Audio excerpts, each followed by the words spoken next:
Good morning, my friends. You can say hey to Orange Kitty Monster. He's gonna join us today.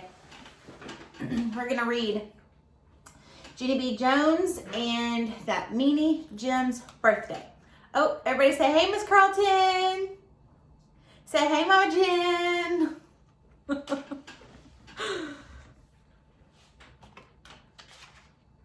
All right. Chapter 1, Eating Cake. My name is Ginny B. Jones. The B stands for Beatrice, except I don't like Beatrice. I just like B, and that's all. B is my bestest letter. On account of my favorite food starts with that guy, and its name is birthday cake. We had that delicious stuff at school today. That's because Polly Allen Puffer turned 6 years old, and his mother brought chocolate cake and chocolate ice cream. And chocolate milk to room 9. She is a chocolate nut, I think. The party was very fun, except for Polly Allen Puffer got all wound up and he put cake on his head and then he laughed till milk came out of his nose. That is called nose milk. I told my bestest friend named Lucille. Lucille is a little lady. Ooh, she said, I wish I didn't even see that nose milk because now my stomach feels upset and I can't eat the rest of my cake. Me too. I said, now I can't eat the rest of my cake too, and so I will throw both our cakes in the trash can for us. Then I picked up our cakes and I hurried up to the trash can. I looked all around me very careful. Then I quick ducked behind the trash can and I stuffed both those cakes right in my mouth. I rubbed my tummy real happy. Now all I need is some milk to wash down with, I said. That's when I saw some milk sitting on a table all by itself. I picked it up and drank it all gone. I said that hit the spot. Just then I heard a voice. Ginny B. Jones, why are you out of your seat? It was my teacher. Her name is Mrs. She has another name too, but I just like Mrs. and that's all. Mrs. has eyes like a hawk. What other teacher do you know that has eyes like a hawk? What are you doing over there, she asked me. I'm sharing people's cake and milk, I explained, except for they aren't actually here at the moment. Mrs. rolled her eyes way back in her head. I smiled very sweet. Guess what? When I have my birthday party, I'm going to bring cake and milk too, I said. Plus also, I might bring a beanie weenie casserole because that will be a nice change of pace, I think. Just then I skipped over to Polly Allen Puffer's mother. Excellent cake, madam. My compliments to the chief, I said. Then me and her did a high five, only she didn't actually put her hand out.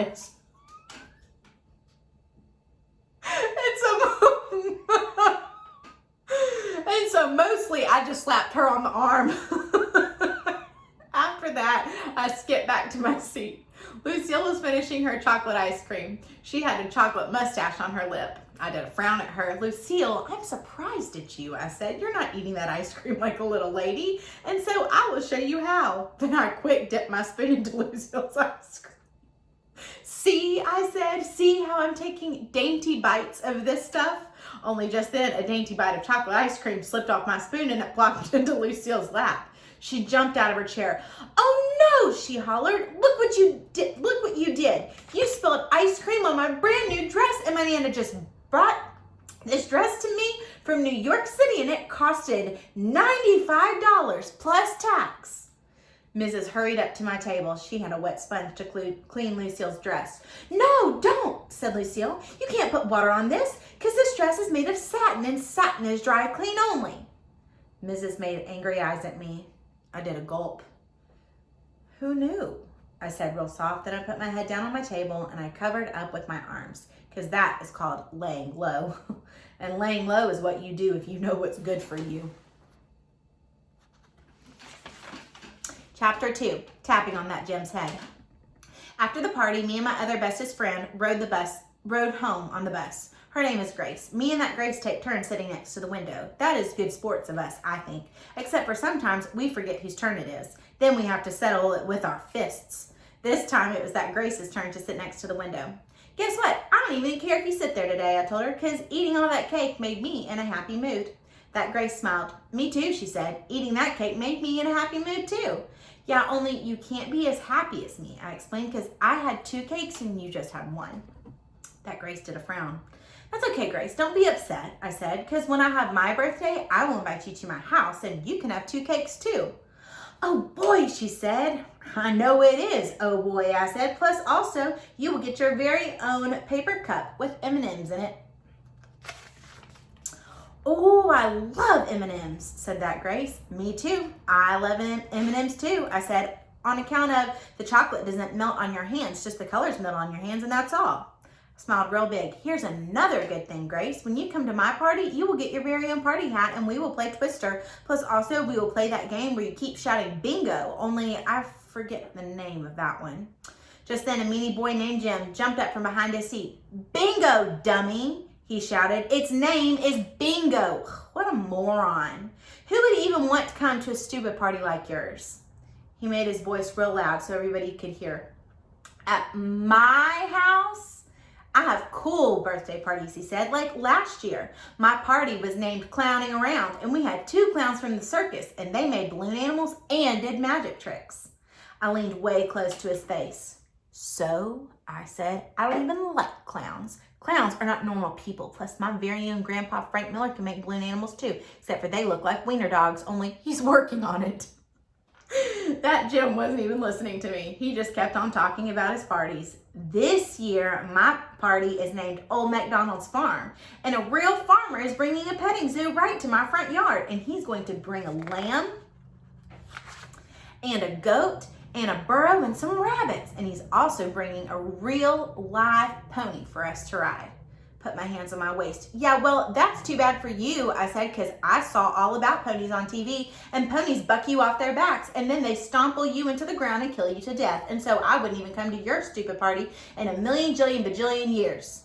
Good, hollered that Jim. I'm glad, because my birthday party is this coming Saturday, and tomorrow I'm bringing invitations to every single person in room 9, only not you. You're the only one in the whole class I'm not going to bring an invitation to, so there.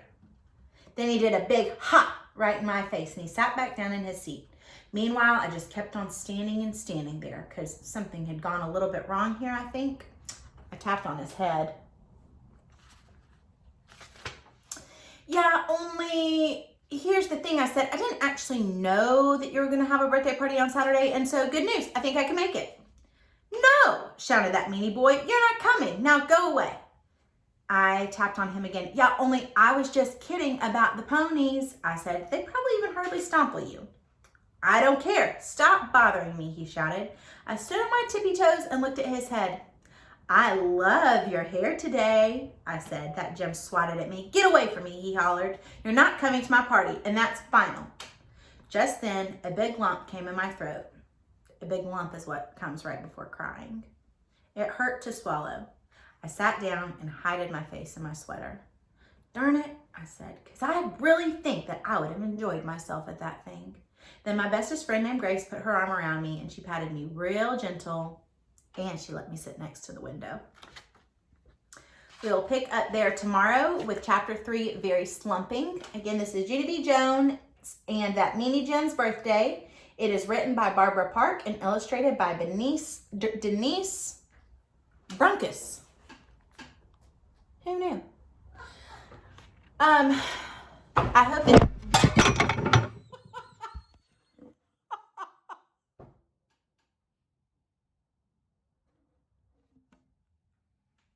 Well, that was my tripod for today. Oh